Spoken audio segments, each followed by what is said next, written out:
இடமா மாறிடுச்சு. இவன் இஸ்லாத்துக்கு எதிரியாக இருந்தான். அப்படிப்பட்ட அவனுடைய இடத்த எல்லா உலகத்திலையும் கேவலப்படுத்தலாம். நாளைக்கு மறுபடியும் அவனுக்கு கேவலப்படுத்துகிறத எடுத்து காட்டினா இப்படி ஒரு இடம் இருக்குது. அடுத்து பாருங்க, ஒரு மலை, இந்த குவைஸ் என்று சொல்லுவாங்க. குவைஸ் என்று சொல்லுவாங்க மலைக்கு போய். இந்த மலையிலேருந்து ஸல்லல்லாஹு அலைஹி வஸல்லம் 2 முஅஜிஸாத்துகள் நடந்துச்சு. ஒன்று வந்து என்ன அப்படின்னு கேட்டால், சந்திரனை பிளந்து காட்டினாங்க. நம்மளுடைய ஆள்காட்டி வரதை கொண்டு என்ன செஞ்சாங்க, சந்திரனை பிளந்து காட்டினாங்க. இப்படி பிளந்ததை வந்து எங்கே பார்த்தாங்கன்னா கேரளா வரைக்கும் பார்த்தாங்க.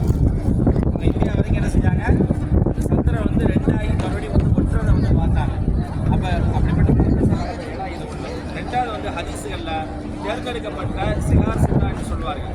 புகாரி, முஸ்லிம், அபூதாவூத் போன்ற கிரந்தங்களில் பதிவுபடுத்தக்கூடிய ஒரு செய்தி என்ன அப்படின்னு கேட்டால், இந்த அபூ குபைஸ் என்று சொல்லக்கூடிய இந்த மலையை எப்போது பூரா தகர்த்து விடுங்க.